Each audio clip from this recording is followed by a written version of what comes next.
Perhaps at some point in your life, you felt a strange unease, a quiet tension that arises in moments that others seem to enjoy with ease. The sound of the doorbell rings through your home, and immediately your body tightens. Someone wants to come in, to pay a visit, to sit and talk, yet deep inside an invisible resistance awakens. A subtle but undeniable voice within whispers, "No, not now, I can't." And in that moment, you might feel guilty. You don't dislike people, you're not angry at the world, you simply feel most at peace when left in your quiet home, immersed in your own rhythm, your own atmosphere, your own safe solitude. If this resonates with you, take a deep breath. Today we are going to dive into an experience that many people quietly live with but rarely speak about. The discomfort of having visitors, the hidden tension of letting others step into your personal space, the silent unease of performing hospitality when, in truth, you long for stillness. And I want to tell you something right away.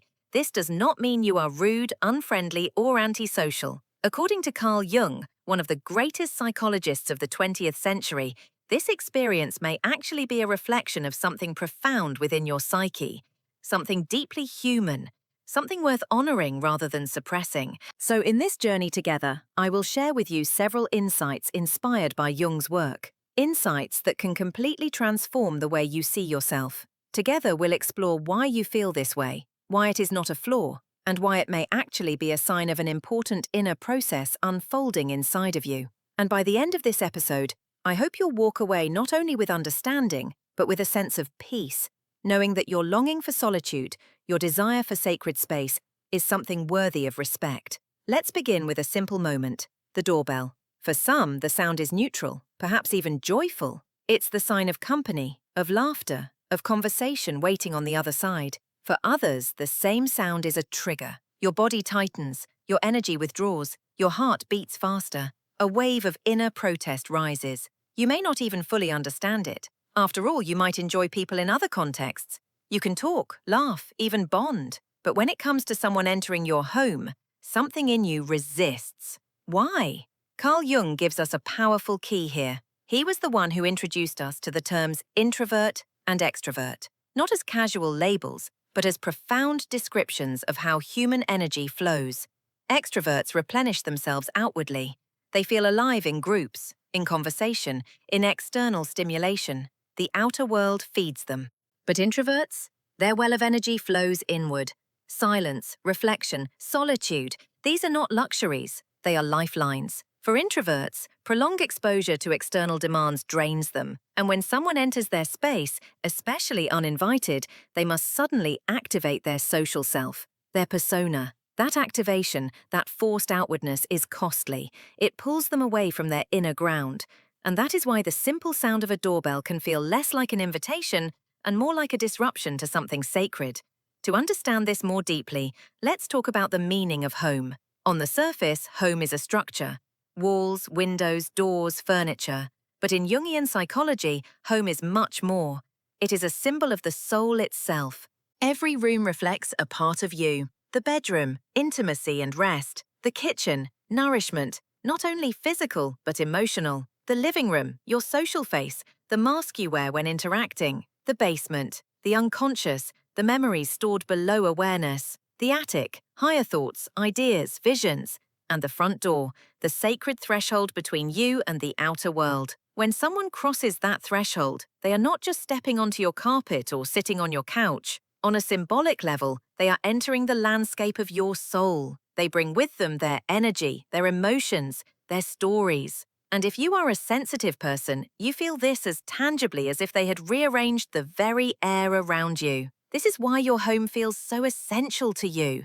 It is your cocoon, your retreat, the one place where you can shed the masks and simply be. And when someone enters, even with love, even with kindness, you may feel exposed, unsettled, disrupted. Not because you dislike them, but because they unknowingly touch threads of your inner being that you've carefully organized throughout the day. Carl Jung describes something called the persona. It is the mask we all wear to face the world, the social self, the version of us designed to fit expectations, to fulfill roles, to keep interactions smooth. The persona is not false, it is necessary. Without it, society itself would collapse. But here is the challenge. When you must wear the persona in your own home, the very place meant to restore you, you feel a deep exhaustion. Imagine this. A guest arrives. You smile politely, you make coffee, you engage in conversation. Yet deep inside, another voice whispers, "When will this end? I want silence. I want to rest." You are performing. You are holding yourself upright when your soul longs to collapse into authenticity. And that act of performance drains you, not because you dislike the person, but because you must suppress your true self to maintain the mask. And the more sensitive you are, the more exhausting this becomes. Now let's go deeper. Jung spoke of the shadow, those aspects of ourselves we've hidden away. Old fears, suppressed memories, forgotten hurts, unclaimed strengths. Everything we push aside because it feels inconvenient, unacceptable, or painful. Here's the thing, when someone enters your home, they may unknowingly stir your shadow. Their words, their presence, their habits, these can act like keys that unlock hidden rooms in your psyche. And suddenly, without explanation, you feel restless, uneasy, irritated. You might even blame yourself for overreacting. But in truth, your discomfort is not only about the visitor, it is about what they trigger inside of you. Jung said, "What you do not bring to consciousness returns as fate," meaning what remains hidden in your shadow will show up in your life in subtle ways, like social discomfort, like that unshakable urge to retreat. So when you resist visitors, it may not be about them at all. It may be your unconscious protecting you, creating a shield to guard the inner work happening beneath the surface. At this point, let me introduce an ancient figure, the hermit. Imagine an old man with a lantern walking alone at night along a quiet path. He carries no crowd, no noise, only silence and the light of his own lamp. For Jung, the hermit was an archetype, a universal image that lives in all of us. He symbolizes the call to solitude, the courage to withdraw, the wisdom of introspection. When you feel that irresistible pull to close the door, turn off your phone, and simply be alone, it may be your inner hermit calling, not to isolate you, but to guide you inward. The hermit teaches us that solitude is not emptiness, it is fullness. It is in stillness that we discover our truest light. So if you feel the need to decline visits, to protect your space, to honor your quiet, understand this. It may not be weakness, it may be wisdom. It may be the hermit within you guiding you toward growth. Perhaps the most important of Jung's ideas here is the process of individuation. Individuation means becoming who you truly are, not who society expects, not who your parents projected, not the persona you've learned to perform, but your full, authentic self, with light and shadow, strengths and vulnerabilities, silence and expression. And this path does not begin in noise, it begins in silence. It begins when you listen to the discomfort that arises with visitors and recognize it as a message. Your soul is saying, "I need time, I need space, I need myself." This is not rejection of others. It is devotion to your own becoming. Individuation requires courage. It asks you to set boundaries, to say no when necessary, to embrace solitude without shame. It invites you to see your discomfort not as a flaw, but as a compass pointing inward. Of course, life is not meant to be lived in total isolation.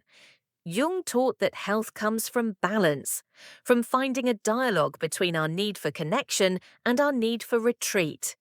The art lies in choosing wisely, protecting your solitude while also cultivating relationships that truly nourish you.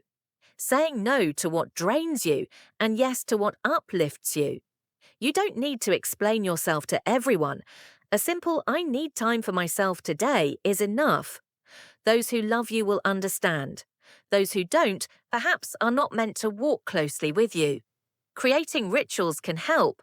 A morning routine of silence, a cozy corner that belongs only to you, a regular walk alone where your mind can breathe. These small acts of honoring yourself protect your inner hermit while allowing you to still connect with the outer world when you choose.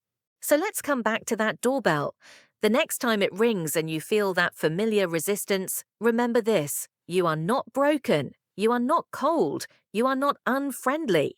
You are simply sensitive to the sacredness of your space. You are attuned to your own inner needs. You're in the process of becoming whole. Carl Jung reminds us that there is no single right way to live. There is only your way. And if your way includes silence, solitude, and retreat, then that is a valid, beautiful, and essential expression of your soul, your home, your quiet, your solitude. These are not signs of emptiness, they are signs of presence, your presence with yourself. And in that presence, you find strength, healing, and authenticity. So honor your boundaries, listen to your inner hermit, trust the wisdom of your discomfort. Because in the silence of your own space, you are not hiding, you are blooming.